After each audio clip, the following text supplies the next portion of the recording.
Hey, how's it going, everybody? This is Joey Galvez, one half of your host of Explain Yourself, and I want to let you guys know about a really cool book from our friend of the show, Eli Shockey. This one is called The Greylock, and it's a story where magic is a commodity. Potions are sold at corner stores. Orcs and dwarves earn a living in cubicles, not on the battlefields. But there are those who resist the house's magic's laws. Branded a criminal and forced to live as a wand for hire, there is a spell slinger they call the Greylock. Check this one out. You guys can pre-order issue 3 right now with code JAN241939, and make sure you guys are heading over to your favorite LCS and letting them know that you want Greylock number 3 and maybe pick up the first 2 issues. You could do that at the Scout web store. So make sure you guys are grabbing the Greylock number 3, JAN241939 at previewsworld.com.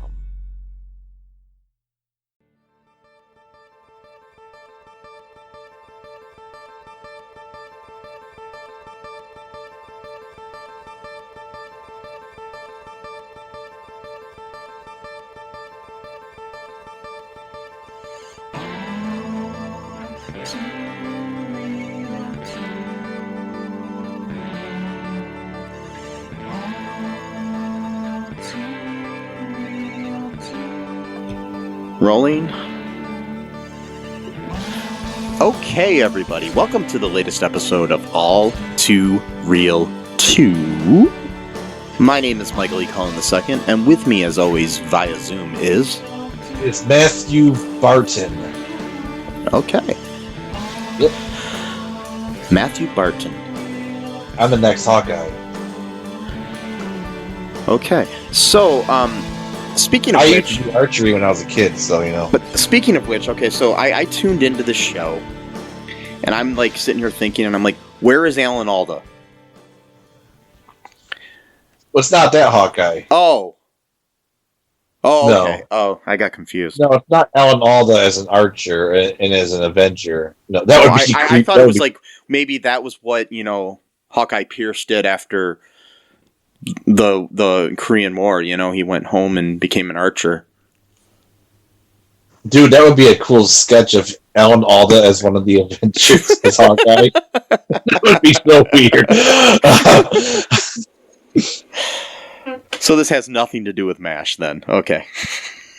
Well, he does make a good martini, and then in Avengers Age of Ultron, Natasha is making drinks, so they could have just put him back there making his famous martini. Yeah. And that would have been a cool little reference, like a MASH Avengers crossover thing going on. It would be a mashup. Oh, and crossover because it was a Korean War, and Falcon and Winter Soldier, we hear about Bucky, that he was in North Korea during the war, and he fought against... And they're using a crossbow. Yeah. And that's like Christianity or something like that. And then So anyways, in all seriousness, today we are covering the first 2 episodes of the Disney Plus television series Hawkeye, which is a continuation of the story about Clint Barton, who is one of the original Avengers in the Avengers movies. They released 2 episodes on the first day on November 24th. So we have 2 to talk about here, Matt. yeah, just like with WandaVision when that... So, unironically, I think that WandaVision is still my favorite so far, but I think this one's second place now, to be honest. I really do. Yeah. For me. My favorite is actually Loki, but I do like WandaVision a lot too, but it's kind of hard. I mean, I like them all. Probably Falcon and Winter Soldier is my least favorite, but I do love elements of it, and I thought it could have been better though. Mm-hmm. But yeah, it's interesting. But I did really enjoy these 2 episodes that we watched. So the first episode that they premiered was called Never Meet Your Heroes, directed by Rhys Thomas and written by Jonathan Igla? I don't know. Igla? Igla. So I'm not sure how you pronounce that, and I'm sorry, Jonathan. If that is how you pronounce your first name, too. I don't know. Maybe it's not Jonathan, even though it's spelled Jonathan. It's probably Jonathan. Yes. I'm just joking. So this TV show, how does it start out, Matt, here? We start out in 2012, and what happens there? Yeah, it's this family lives like in a penthouse apartment, and the parents are arguing about money. The husband, was just saying like, the market's a little bit crazy right now, but once things get set up straight, they'll be able to hold on or whatever. And she wants them, to sell the apartment, and she kind of makes a point about how, he grew up wealthy, so he just assumes things will work themselves out, but she didn't grow up that way, so she kind of has a different perspective about well, sometimes you need to seize the opportunity when you have one, because it might not just quote fall out of the sky. That was her phrase. and then young Kate Bishop, she's eavesdropping from her bedroom into like the vent, overhearing, and she ends up dropping something so they know that she's listening. So then the dad goes to talk to her, and tells her everything's going to be okay, and he's going to protect her, and then he's going to go downstairs to his office to do some work or whatever. And then she's eating lunch with her mom, and her mom does this really cool food trick where she like knocks the food up and eats, which is really dangerous, by the way. Don't try that at home. Don't try to throw food in your mouth. That's really never a good idea. But like, that's what she does. And then she tells Kate to go grab checkers, which is interesting because it's like a rich family, right? Yeah. You pretty much probably have anything you want entertainment-wise. She tells her to grab checkers. I wonder if there's some kind of symbolism for that later on in the show. I'm not sure. But tells her to grab the checkers board and to play it, and she says, I'll be downstairs.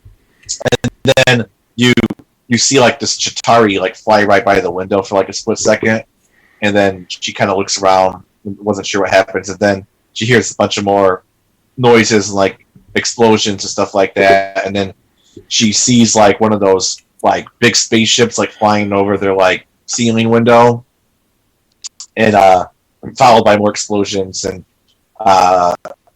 freaking out. Then like suddenly there's like a big crash. One of the windows gets broken open, and then she sees Chitauri flying towards her, about to kill her, and then all of a sudden an arrow gets shot at it and it explodes. And then she sees Clint. Clint was the one that literally saved your life right there, and then she sees him like kicking like a Chitauri off the building, and then like he like does that really cool scene where he like falls off the roof and like shoots an arrow to like crash through a window for like a safe landing. So like right then and there we already see like the beginnings of like Kate's entire personality like developing right there, like seeing someone who literally just saved her life during like a huge invasion. Like becomes that's like the basically a beginning huge influence on her life too. And then unfortunately her dad died because the penthouse. By the way, they lived right across from Stark Tower, like, which is like a interesting like not really close, but like that you could see that from like their window. It's visible from their apartment. Yeah. Yeah, it's interesting. Yeah. Then we get like so this happens, and her father dies in the situation because the Chitauri are, destroying buildings and things of that nature. So we find out that her dad died, and we have a funeral for him. Mm-hmm. At which point, her mom says that her mom tells her basically that, she can have whatever she wants or whatever, and she asks for, a bow and arrow and lessons. Yeah. So, then we have like kind of a backstory of Kate Bishop told through animation that is very influenced by the Matt Fraction, David Aja, Hawkeye series of comic books. So basically what, that which influenced a lot of the things in this story. Basically, it's not a one-for-one, remake of the comic books, but it's very influenced by it. And so we get Kate Bishop's story told through the opening credits, which I thought was really interesting.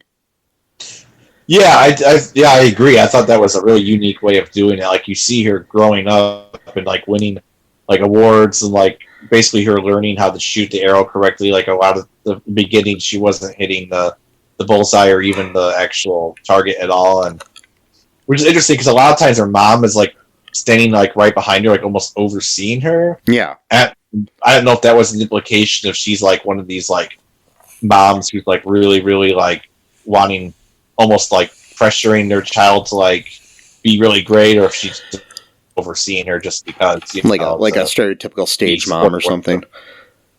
Yeah, or maybe she's being supportive. I don't know, but like, and she's taking martial arts classes. She got a black belt at one point. She does gymnastics, swords. They show us sword fencing. So basically, she's learning how to become like a fighter because she wants to protect her mom. Like, that's like her job in her mind or whatever. Yeah, and her mom is named Eleanor Bishop, and is played by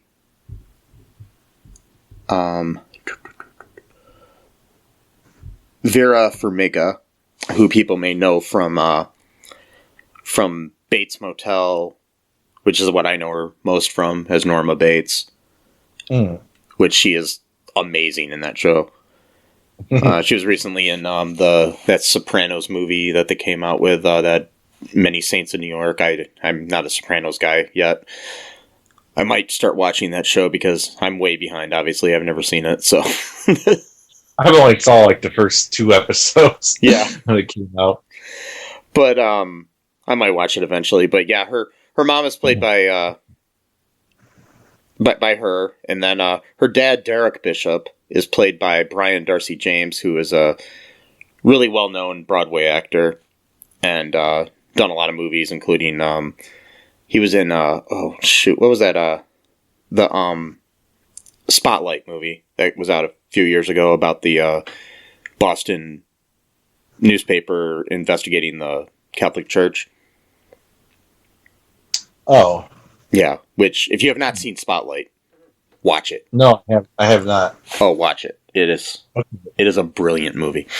Anyways, so he's in that as well. But anyways, so that's the actors there. We have Kate Bishop. We've got her younger, but when we meet her as an adult, she's played by Haley Steinfeld, who is a great actress. Anyways, so what happens after the credits there, Matt? So we come to Clint and his kids are watching Rogers the Musical, and oh boy, was that a bad play. It's like they keep doing the refrain, I could do this all day. Oh, yeah, man. and we're started out, we're singing, like, the person that's singing most of it at the beginning is Adam Pascal, who I've met.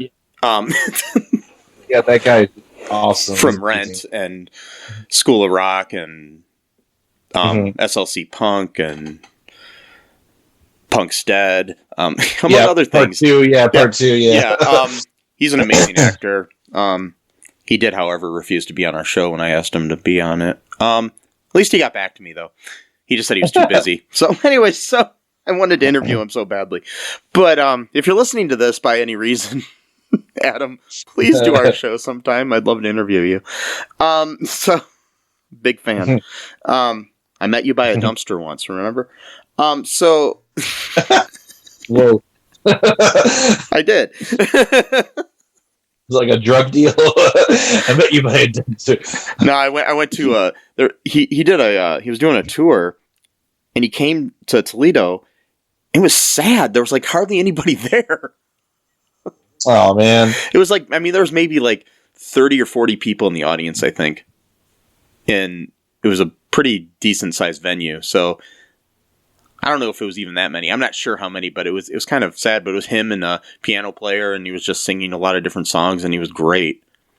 And I was like right there in the front row. And then afterwards, I met him outside the stage. And for some odd reason, where the stage empties out is right by a fucking dumpster at this place.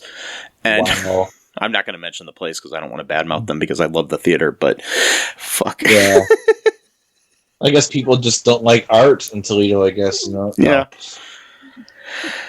Anyways, yeah, but I saw him on Broadway twice in Rent, so good guy. And most of the other people in there, I don't know off the top of my head all the other actors, but everybody in the show, Rogers, were Broadway actors. Yeah, that's hilarious. Yeah, so. But it was just a bad musical. Like, I mean, just. And there's like. bad. It's like it's like a retelling of the Battle of New York, which we had just seen parts of from a different point of view, which I thought was kind of cool when we saw it from Kate Bishop's point of view as a child.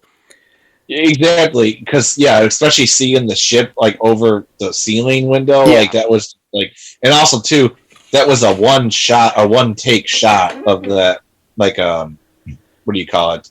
Like a continuous shot. Yeah, they didn't like edit it. That was just Nice. like a one. Yeah, that's what made it kind of have that kind of interesting perspective on it or whatever.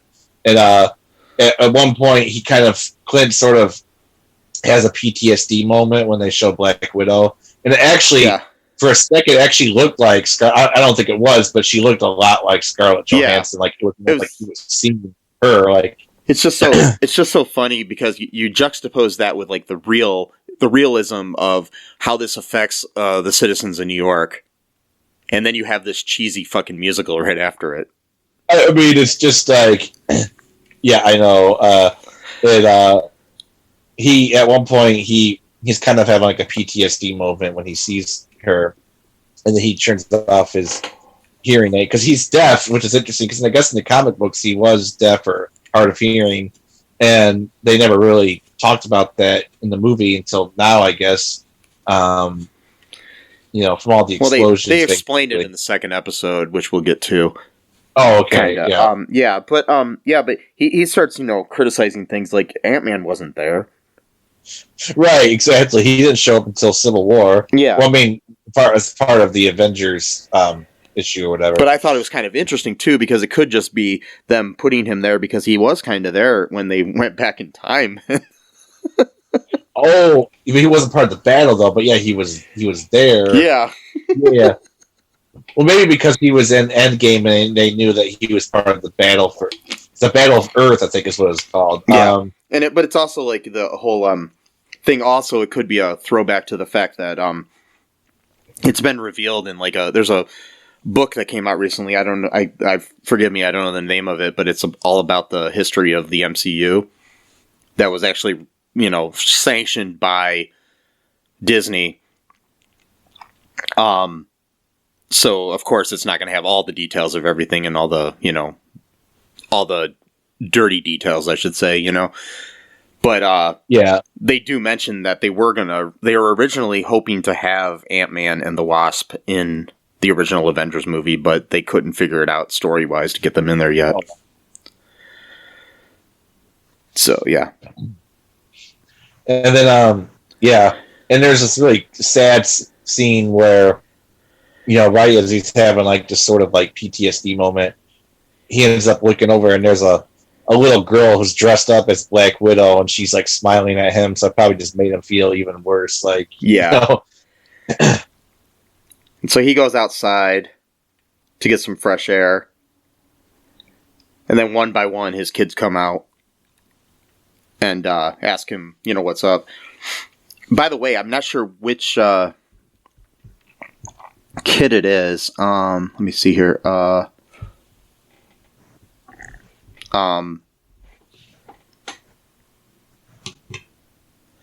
So Lila Barton is played by Ava Russo, who is the daughter of director Joe Russo, who co-directed with his brother the Infinity War and Endgame, among other movies. He put her in those movies, and now she's part of the MCU because of it. So it's like she was kind of like a cameo thing where he put her in there as Clint's daughter, and now she's on a TV series because of it. I mean, I'm not sure if she wanted to be an actress or not, but she's a good actress. So no, she is. She's pretty good. Yeah. And when did they film this? Because she doesn't look that much older. And Endgame was like 2 years ago. Yeah, like they just filmed this recently. So okay, I'm just wondering because the other kid, he looks like he's grown a whole bunch though. The taller one. I forgot his name. What's his name? Shoot, I don't know. I'd have to. Yeah, no, whatever. Yeah. Sorry, you're not important. No, I mean it's okay. Yeah, Ava Russo is 20 years old right now. So it might just be that, at the time, when you don't really age much from like 17 to 20, you know what I mean? Right, it's more of like when you're young, you get that like huge growth spurt or whatever type of thing going on, yeah. I was just wondering, that's all, if they filmed it like... Was Hawkeye supposed to come out before, like, I know they like did the timeline different, like shows were released like in different orders? Yeah, no, like... Falcon and Winter Soldier was supposed to come out first. Okay. I think Hawkeye was always planned to be like now. So, because they wanted to release it around the holidays because of it being a Christmas-based television series. Right, okay. So, so we have, so anyways, we've got them outside. They end up going to dinner instead of watching the second half of the musical. Good. Yes. And it's funny too. I guess the theater that this was playing at is actually across the street from the theater where Hamilton plays. Which is kind of interesting. Because this was obviously kind of inspired by Hamilton in a way. But, with the yellow background and like... and nowhere near as good, though, of course. But the music was written No. The music was written by Mark Shaman, who is a really well-renowned lyricist and composer of Broadway shows and movies and things of that nature. So, yeah. He did write all the music, I believe, for the South Park movie. Bigger, longer, and cuts. Wow. But if I'm remembering correctly, I could be wrong. If I'm wrong, just ignore me. You are ignored. No. So what happens? They go to dinner next, and have their little family time together. Towards the end of the dinner, they the meal's comped by the frickin' restaurant, so he doesn't have to pay for it because of as a thank you for saving the world. Right. Which is kind of awkward to Barton. Yeah. He doesn't like that. He's not really not comfortable with that. I wouldn't be either. I would be like, no. I forgot too. There was a scene before he went outside where he was in the restroom at the theater. Oh yeah. And first he sees this. He sees this graffiti written on some porcelain there that says Thanos was right. Yeah. Which, I was listening to some other podcast talking about this, and they were trying to compare it, which I kind of understand too, in a way to the way that Vietnam vets probably felt when they came home from the Vietnam War and were basically treated like shit, Like they went off to fight, and then they came back and were kind of treated like shit. You know what I mean? Not it's not like a 1-for-1 comparison, but it does got a similar kind of vibe to it where, it's like there are different points of view on the situation, Yeah. Where if you were a soldier, you may have felt what you were doing was right, or you may have felt what you were doing was wrong, but either way, you're being treated like shit, Yeah, by some people, yeah. Yeah, not everybody. but and this isn't everybody either. But you know what I mean? It's like some people felt that Thanos was right, and some people thought that he was wrong. Same thing about the Vietnam War. Some people thought that the soldiers. But the thing is, the soldiers were just doing what they were told. It wasn't, you know what I mean? You can't really, especially the drafted ones. Just following orders. No. yeah. But you know what I mean? Yeah. They can't help if they're drafted into the fucking war, Yeah. There for a split second, it looked like Clint almost considered it too. He just shrugs. Yeah, he's like, maybe he was. He's like, I don't know, maybe. Yeah, which is kind of funny. Dragged back but while he's in there, some guy comes in and is like bugging him at the urinal or something. Yeah. Or no, was it at the urinal or when he was washing his hands? I don't think it was at the urinal. Maybe. No, well, it was at the urinal when he's like, it would be really cool if I got a selfie or whatever, rad or whatever. I don't know what he said. And he's like, it's really not an appropriate time right now. And then, he's washed his hand. The guy just stands. He's like, "Is that a better time?" I'm like, oh man, and I mean that's really, indicative of people that don't understand privacy and personal space when it comes to celebrities too. It's kind of a Because I mean, I've heard several stories about people who have been at dinner and with their family, and people come up and just won't leave them the fuck alone. It's one of the downsides of being rich and famous. It's like, yeah, you got all this money in the world, and you don't really have to worry about healthcare and food, and housing, and all that stuff. But every time you go out in public, you're never really going to have any privacy, ever. And it's if you're like Jeremy Renner in real life, you can't really go to Walmart, Yeah, exactly. Because he's been in a bunch of stuff outside of the Avenger film. So him or any of the people in the Avengers movies, you couldn't go to Walmart or McDonald's or something and expect to not be, hounded. Which kind of sucks, man. You couldn't do just regular shit, Wasn't he also in that movie? Was the Mad Max? Was he in that? No, that wasn't him. Okay, no, that was Tom Hardy. Oh yeah, okay, that's right. Yeah, yeah. I don't know. No. He was in the Bourne Legacy. He was in a couple of the Mission Impossible movies.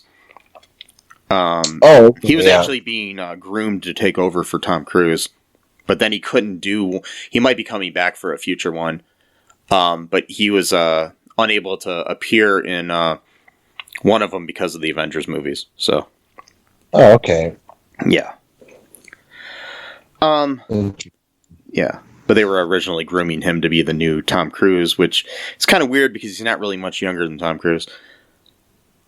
Not the new Tom Cruise, but the new lead of the movies. And I'm just like, yeah, but you're 2 years younger or something. Okay.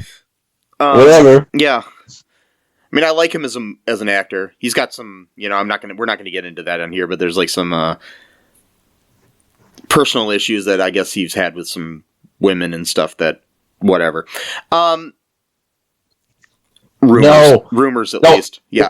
Don't tell me the personal shit about my heroes. No. Yes. No, I'm just saying I don't want to get into it on this because we're just going to look at his acting here. He's a really good actor. So anyways, what happens next after that? After the dinner? Yeah, we get that scene. He turns off his hearing aid, because of all that, and then they go and they're gonna do everything they want to do for Christmas. They want to have a movie marathon. They want to do this and stuff. So then we get a thing to Kate, and Kate's with her friends from the archery team from I guess the college they go to or whatever, and they have a bet where she can't shoot an arrow and get the bell to ring from Shane Tower or Stain Tower. Stain Tower, which is named after Obadiah Stane from Iron Man. Yeah, so, and she's like, well, a bet's a bet. So they're like, you're definitely going to get kicked off the archery team if you mess this up or whatever. So at first they're arguing of whether or not to actually hit the bell itself or the rope, or what they say was the wraparound thingy, or dangly thingy. It was what she said, and they said no, hit the bell. So she hits the bell, and it just like makes this little like tiny little like clanky sound, like nothing, And she's like, "Oh, I guess I was wrong." So then she hits the dangly thingy, and the rope, and then it makes the bell go down. But then there's like a little crack, and it's like, "Oh, that's probably okay." Most that's probably nothing. And like a little crack some more, and she's like, "Well, most of the bells with the character have cracks in them," and then it just starts falling. Like the tower itself is like crumbling, and she's like, that's bad." And then her friends run away, and then security guard catches her off the roof, and it's like, "Hey guys, how you doing?" And then the entire tower just completely crumbles. Yeah, and it's really interesting too because it's named after Obadiah Stane, who some people were wondering why would they have a bad guy's name still on a tower? Well, the Avengers covered up all of his bad doing. Oh, they did? Yeah, Tony and everybody covered up his bad doing because they didn't want it to look bad for Stark Industries. Oh, I see. Yeah. Okay. So, anyways, even though he's like a war criminal and stuff, but tried to kill Tony. Yeah, tried to kill Tony, obviously. But the other interesting thing there is because Haley Steinfeld, who plays Kate Bishop, her first big movie was True Grit, co-starring Jeff Bridges, who played Obadiah Stane. Interesting. So it's interesting that they chose that name as what would be the name on the tower. It's got to be a nod to that, There's lots of that, I think, in this episode, or at least in the next one, too. Yeah. Little things like that. So, so she basically ends up going home now after that because of the whole, destroying one of the buildings on campus sort of thing. Yeah, I'm pretty sure that's a expellable offense. Yeah. I mean, I only destroyed 3 when I went to the University of Toledo, but they never found out. That's why I still, I'm joking. Now you just said it, though, so... Oh, shit. I didn't say what buildings. Oh, that's true. Yeah. They might not even exist anymore, so it doesn't matter. Yeah. So. They never existed. Well, yeah. Or maybe they did. I mean, we'll never know, so... Maybe it's a Mandela effect. Oh, I don't know. Anyway, so... Or the Mandela effect. You pronounce it different, too. It's like, oh, is it the Mandela or the Mandela? Yeah, it's Mandela. Don't know. Because it's named after... No, I know. I know. No, I know. I'm saying that. If in one timeline, it's the Mandela because they live in a different timeline. And, I know. It was a bad joke. I got you now. I'm sorry. I ruined your joke. So, I ruined it by telling it. So. I ruined it by telling it. Yeah. Oh, God. So, anyways, she comes back home and is there with Eleanor, her mom, and Eleanor has a boyfriend named Jack Duquesne, who is in the comic books. What is his name? It's like the French version, Jacques Duquesne. Yeah. Spelled. But no. What is his alter ego's name? Oh, sorry. His swordsman. Is his swordsman. Name. Okay, cool. Yeah, that's what I was trying to remember. I wanted to say archer, and I'm like, that's not right. He's a swordsman, not an archer. He's I guess they're doing the whole DC thing with Marvel at that point, where they just make very literal names of the characters. Yeah, swordsman, because he's good with the sword. So we'll just call him swordsman, Or but it's interesting because in the comics, he's the one that actually trained Clint in fighting archery and stuff like that. Yeah. So I wonder if any of that's going to come up at all in this. Maybe it might. Cause we don't really know much about Clint, his past. Yeah, we don't. So, So, anyways, he seems like a smarmy kind of bad guy just off the bat because he's got a mustache, and people with mustaches are evil. And he does have that kind of weird mustache. Yeah. Anyways, there's a big gala going on. A charity auction gala that her mother insists that she goes to, and tells her to wear this nice red dress. But she ends up coming dressed in like a all black tuxedo type thing. Yeah.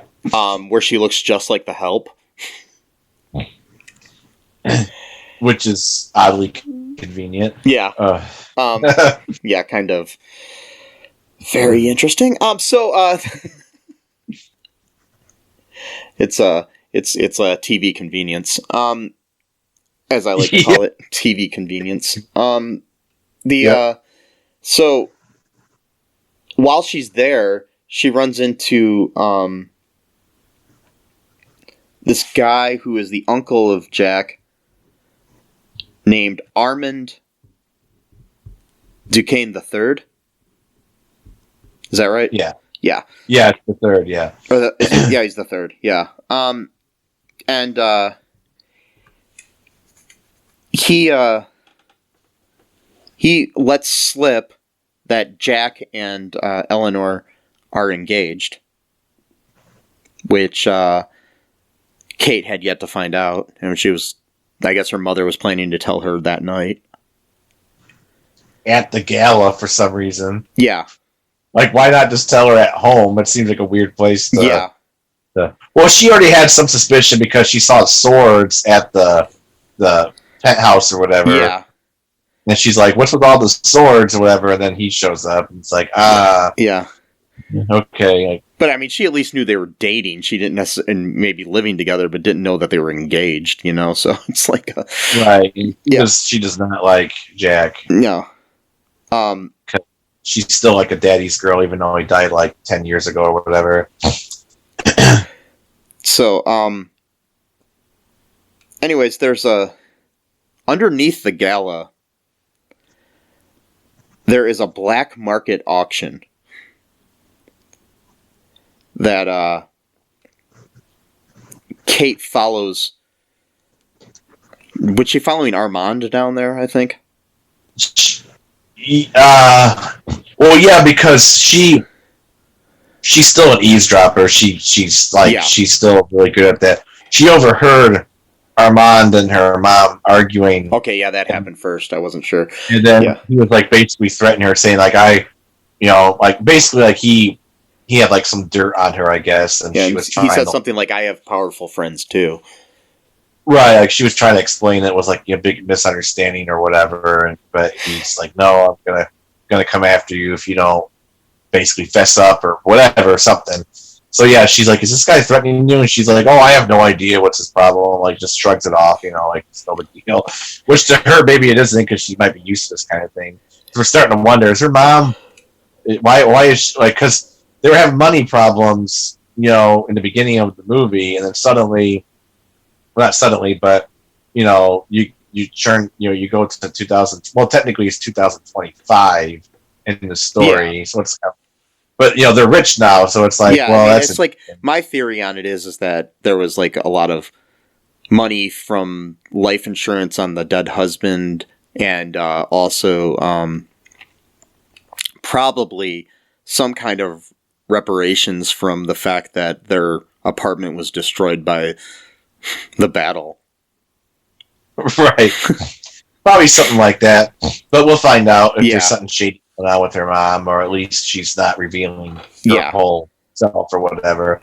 But yeah, so yeah, she goes down and she's really good at eavesdropping, so I'm like, this is a skill she definitely uses to very stealthily. She's gotten much better at it since she was a little kid, overhears stuff. Good listener, which is interesting about this show, right? I don't mean to go on a tangent, but just like I like the heroes that don't have like any superpowers in these kind of movies. Like it's people who have to use their own cunning, their own They like should strategy. just they should just like, name her literally too, like the swordsman. Like, she should just be good listening girl. why not? That'd be a good DC character. Good listening, girl. You know, GLG. Yeah. You know, do a comic book, and like, but like do like a G, like a capitalized G, but then do a lowercase L, but it like stands up Yeah. real high, so it's like a cool graphic, and then it's got another G, and like have like maybe some flames or something like that. I don't know. And then and like yeah, it's like about eavesdropper who's like really really good at eavesdropping. Ooh, that'd be a good like, name for a character though, eavesdropper. Oh, that's a really, and like that's like their only, like not their only, but like that's like their main thing. But like they're really gonna never get caught ever, and they always come up with good, because that's the thing, you need good information. You can't just have smashy. And her name is Eve Stropper, and yeah, the name is Eve's. Eve Yeah. Stropper. Really on the nose, you know. Yeah. So, anyways, she's down underneath the gala in this black market auction that's going on down there. They offer they auction off some kind of Chitauri thing or something from the battle first, and then they had first it was the sword of Ronin, the other identity of Clint Barton. Which I'm trying to figure out how the fuck they got these things. But anyways. Right. Well, they always say the Ronin. Why do they say the? I think it's just the way they refer to him in the media. It's kind of like in a lot of things. A lot of things they'll refer to Batman as the Batman, or or it'll be the Batwoman, or the Batman. Yeah. Right. Yeah. Well, it's black market shit, right? I mean, they get their hands on all kinds of stuff somehow. So, Yeah. I don't know how, but they have connections. Yeah. So they have the Ronin's sword, which is like this really cool retractable sword that somehow retracts in to a handle that is not big enough for it to retract into. But anyways, It's TV convenience. Yes. Anyways, they there's also being auctioned off is Ronin's costume. So that's sitting there, and then there's like a big explosion going on into the auction, and we get to meet the tracksuit mafia. They're a Russian street gang who are attempting to recover a watch among the items. While this is going on, Kate recovers Barton's Ronin suit, and then she defeats the tracksuit mafia members while wearing it. And then she escapes to her apartment after rescuing a stray dog. While wearing the fucking suit. Yeah. Not very smart. No. But also, too, Jax takes the sword in the rubble. Yeah. And puts it in his pocket, retracts it and puts it in his pocket. Yeah. He did say something ominous, though, about his uncle, because they were both bidding for the sword. Yeah. And uncle won because he had more money, and he says, "Oh, you don't have $300,000." He's like, "Well, I will when I might inherit it someday or something like that." Or so that's interesting. They're really trying to paint us to think that Jack's like the ultimate evil, right? He might be, but we don't know. Yeah, which I'll get into in speculation later.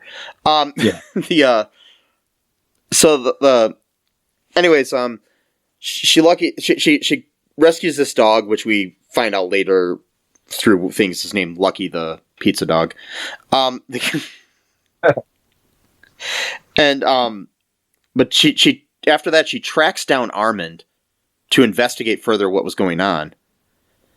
And she discovers that Armand has been murdered in his home. Uh-oh. And then she is cornered by the tracksuit mafia members after fleeing the crime scene. And then we're shown the Barton family at their hotel where Barton sees this on the TV, all about the whole rescue and everything, the rescue of the dog and all this stuff, and sees that the Ronin is back, and he's just like, what the fuck? I'm the Ronin. Like, damn it. Yeah. Oh, also, too, when she was at the house, she found butterscotch candy with the Armand name on the wrapper. Yeah. It was like monogrammed candy. That will be important later on. Yeah. In the next episode. Oh, shit, was the next one? Yeah. I forgot. Yeah, I know. When you watch them back to back, it's hard to... Yeah, Yeah. So, Barton saw the news report and of the Ronin's return, and so he goes and he ends up rescuing Kate from the gangsters. And that's where our episode ends. Do you want to take a break, Matt, and we'll talk about the second episode next? Yeah. Okay. We'll be right back, folks.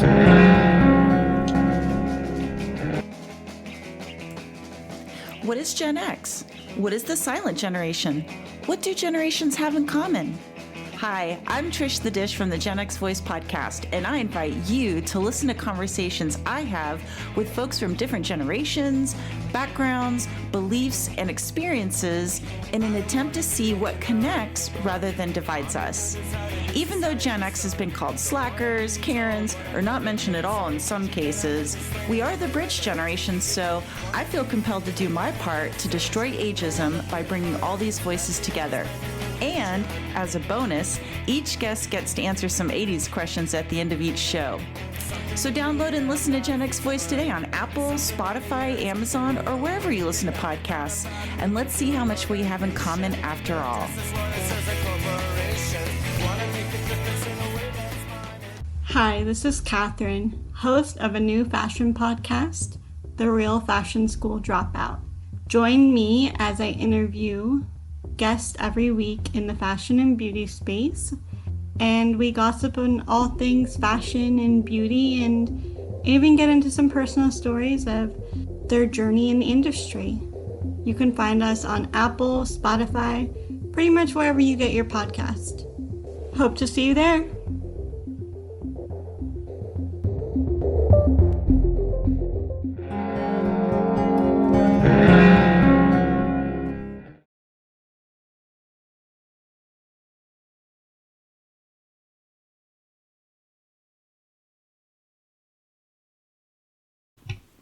And we are back.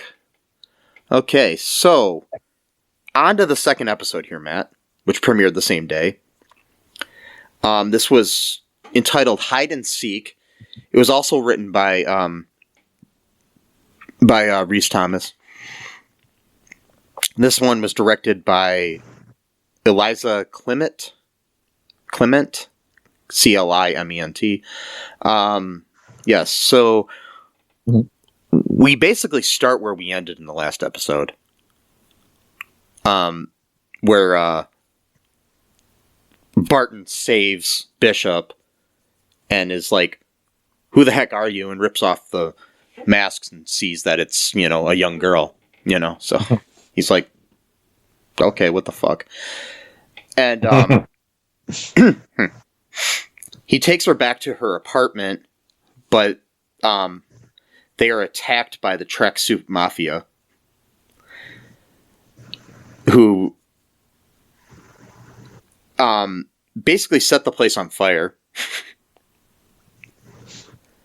They tracked her down. Get it? While wearing suits. Yeah, get it? Tracksuit. It suits what they do. Ooh, I like that. Oh yeah, the other thing too, they're such like dunderheads. They're like bro, Yeah, like they always say bro. I guess in the comic books they do too, so it's kind of funny that they brought hilarious. Yeah, bunch of meatheads, So the pair is forced to evacuate the apartment because it's on fire. They left the Ronin suit behind. Oh shit. Yeah. So they need to find a place to hide out. Bishop basically takes him to her vacationing aunt's apartment.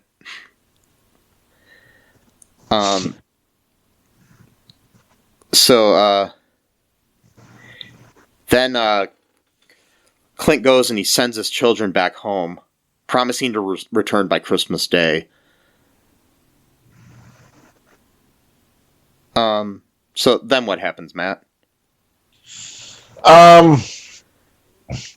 He's trying to like just hurry this up so he can go home. He's not really interested in Kate, but Kate's still kind of like awestruck, like meeting her hero, or whatever. Yeah. She tries to teach her how to fix a wound because she got kind of cut on her forehead or whatever. Yeah.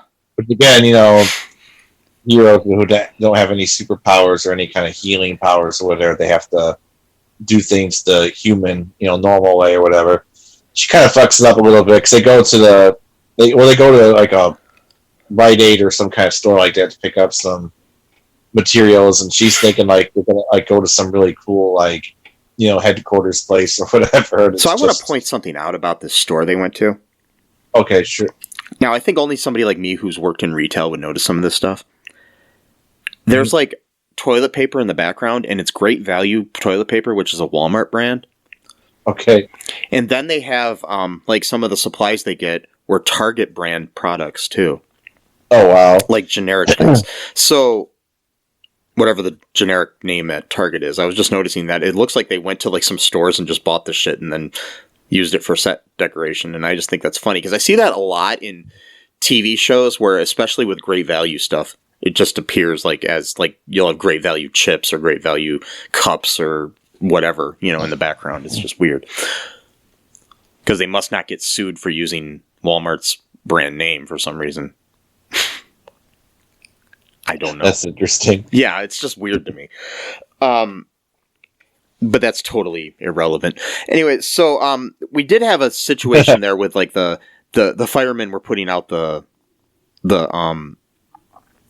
fire at Kate's place, and Clint goes back to try to recover the suit. While he's there, he does see a he sees that the suit is gone, basically, but he does see that there's because he dresses up as a firefighter and goes inside, but he had taken this suit from this truck, and then he sees a little sticker on the window that says LARP New York City. So live action role play New York City. So what happens there, Matt? Yeah, he tracks down the guy, who took the suit, and he has to participate in the event just to be able to talk to the guy. They won't let him just talk to him. So they give him like a suit of armor, a fake sword, or whatever. They tell him, the rules about, if you get hit, you get killed. That's whatever. If you get hit like in the chest or whatever. So he's really good at fighting. So he pretty much just quote kills all the people who are swinging their swords at him. Eventually, he meets the guy, and whose name's Grills. What's that? The guy's name is Grills, and how he found him is he actually looked up the LARP people online and saw their social media presence and saw a video of Grills wearing the suit. Oh yeah, that's right. Which is kind of weird because if this was a black market thing and people are looking for it, you think that that would have put up some You think somebody else would have gotten to the suit first? What's that? You think somebody else would have gotten to the suit first before? Yeah, well, not only that, though, if he made a video of it, you think that people would be looking for it, whoa, he's got the suit, but again, TV convenience, I guess. Yeah. So, and I mean, maybe he didn't know it was Ronan's suit. Well, not maybe he did, but I just mean people who might want it. But that's why I was saying I thought somebody might get it before Clint does. So yeah. So yeah, he participates. He beats all the guys. He ends up meeting Grills, and Grills is really excited to meet an Avenger because apparently a lot of people like Clint. It's interesting because Clint was sort of always portrayed as one of the minor Avengers. He didn't really have the most screen time, I guess. Yeah. But apparently in public, he's like one of the favorite ones of the people, Yeah. which is, interesting. And he basically says like, hey man, like if you let me kill you in the game, I'll give you the suit. And it's really sad that at this point he says something like, come on man, this is the closest I'll ever have to being a hero. He's a fucking fireman. I know. So I'm just wondering if this is some kind of commentary by the writers on how we view our actual first responders, Well, that too, but just like how, people worship superheroes in this universe. They actually have. Yeah. It's kind of hard to imagine putting yourself in the perspective of like, in this world, like these people exist. Like it's not watching like a TV, like a movie. Yeah. Like in this world, they know that Thor is a real person. But it's funny too, though. Like in our real world, even people worship like DC and Marvel characters or people they see on TV, even just celebrities. It's kind of like, I think the whole thing that The Boys is trying to point out, where we put certain people on pedestals, but they're not necessarily the heroes we should be worshiping, when it should actually be, in my opinion, people like, your EMTs and your firefighters and shit like that, that are risking their lives. And I'm not, don't get me started on cops. They got issues themselves, but I'm saying like the good cops that actually are doing their job where they're protecting people, they should be treated like heroes as opposed to, celebrities. Whatever. Yeah. But so he basically has to lose to Grills in this battle, which he does so he can get the suit back. Then what happens, Matt? But he's got to make it look natural, though. It's got to be.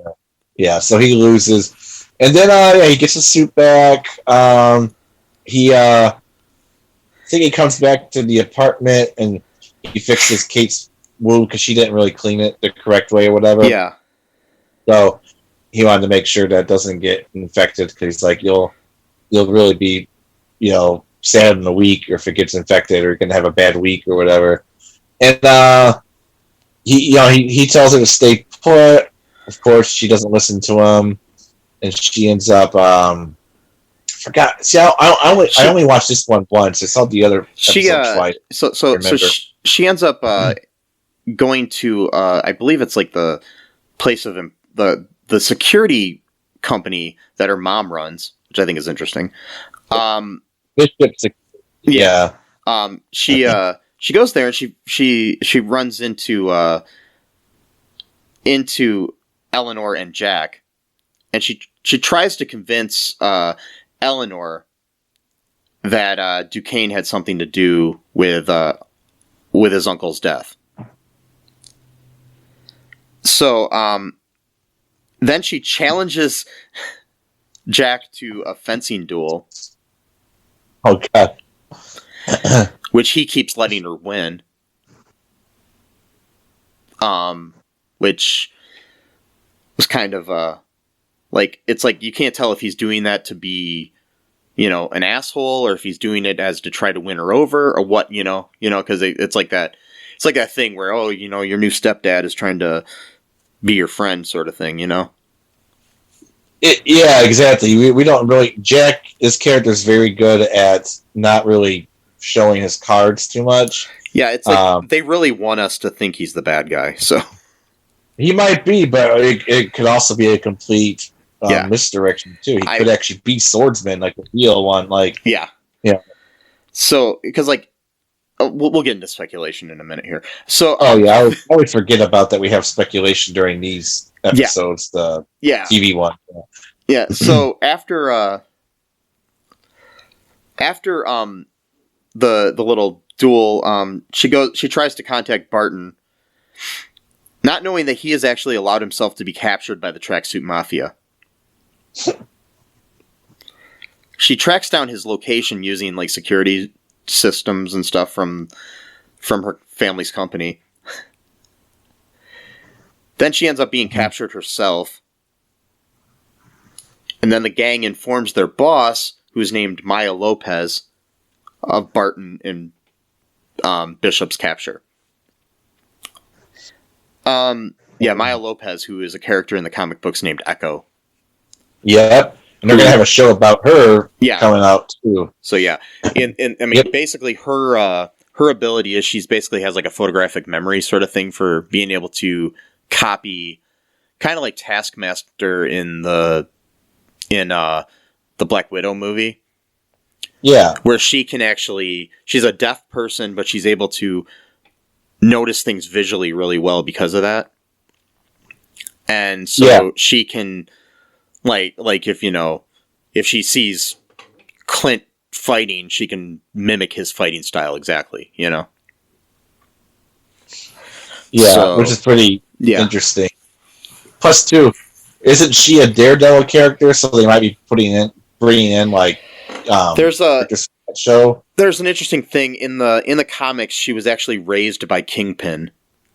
Oh wow! So there's a lot of speculation right now, which we'll get to here in a second. We can just talk about speculation now. We'll just jump into that right now. So we keep going.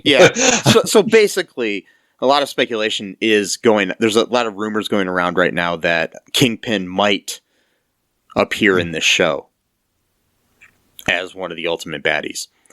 Vince D'Onofrio, who played Kingpin on the Daredevil Netflix series, I guess he tweeted out a video about this show saying how excited he was for this show. Which is really weird because he doesn't really do that for much. So yeah. So might be, maybe he is just truly excited because he likes the character of Hawkeye or something. Yeah, or maybe he's involved in it. Who knows? We'll see. So right, exactly. Yeah, we don't know. But yeah, basically, I guess in the comics, Maya Lopez was raised by Kingpin, was a bad person for a while, and then ended up becoming good. So, and then she was like a member of the Young Avengers. So, okay, yeah. So we'll see where they take this character in this show.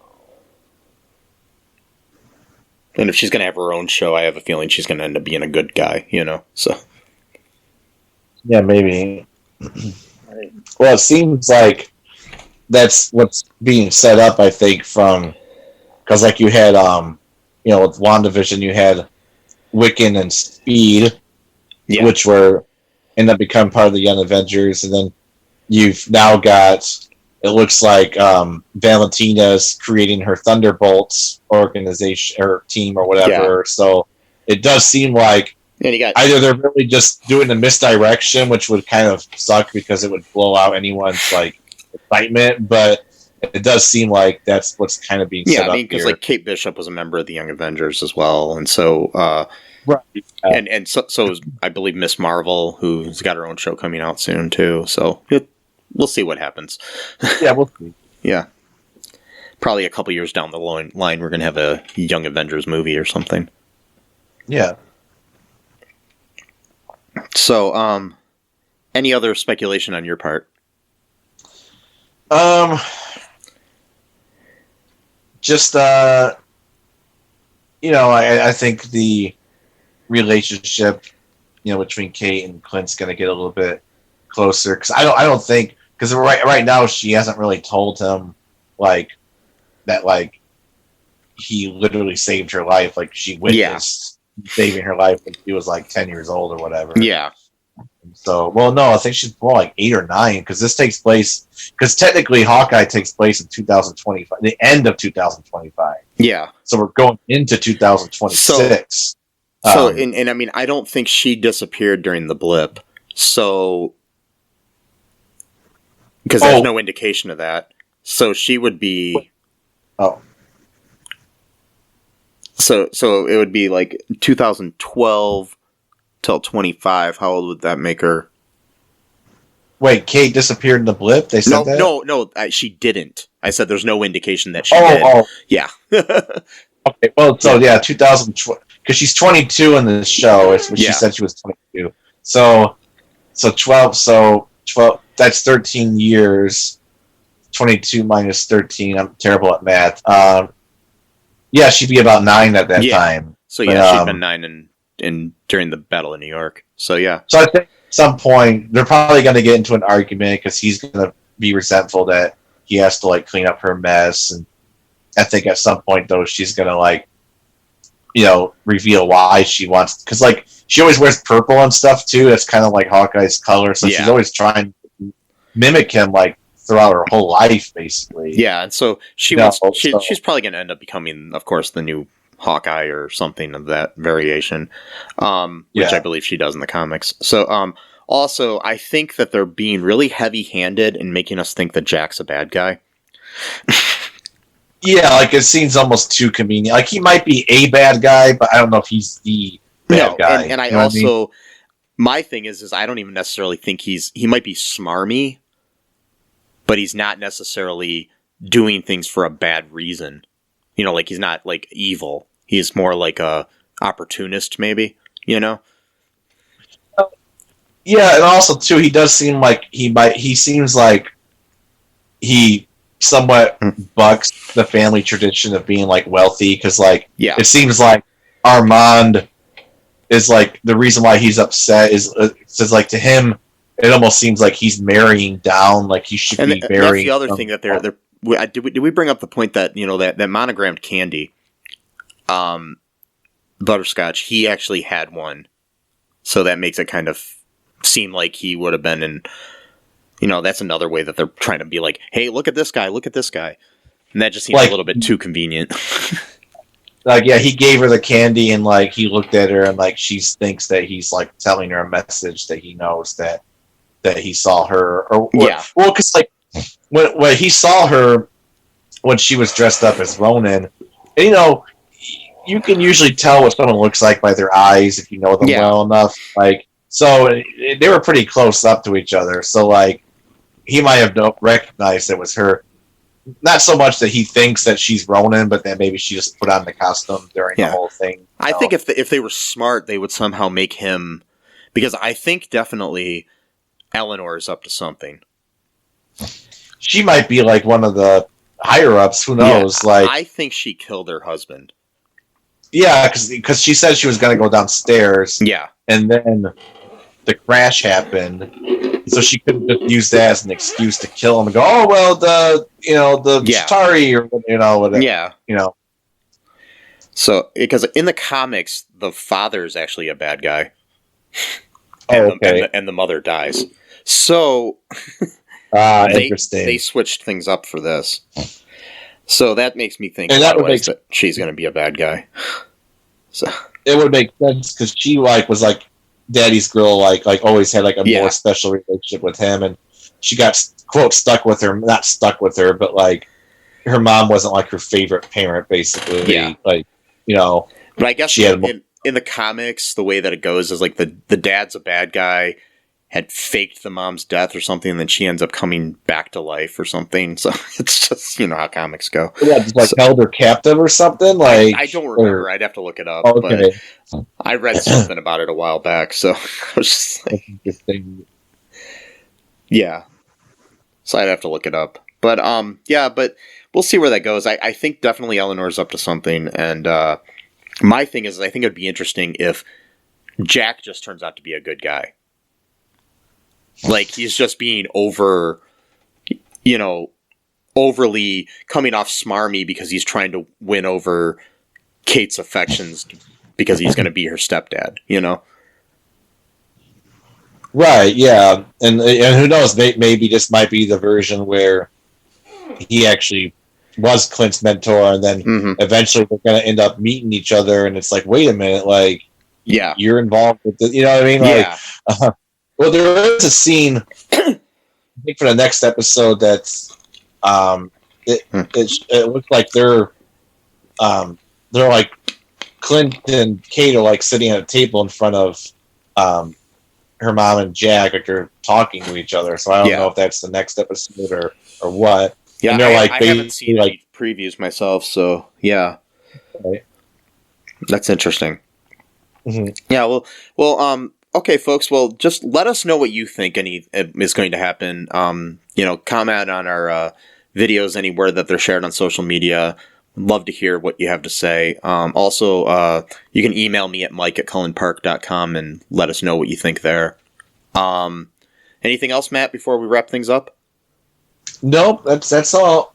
Okay, so folks, make sure you're good to each other. Do good things, and good things will happen.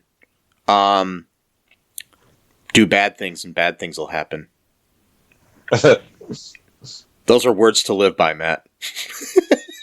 Yeah.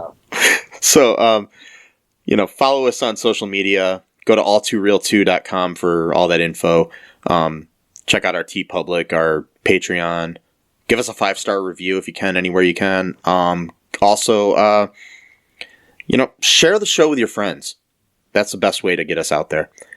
And until next time, folks, bye-bye. Thanks for listening to All Too Real 2 podcast, a Cullen Park production. Produced and edited by Michael E. Cullen II.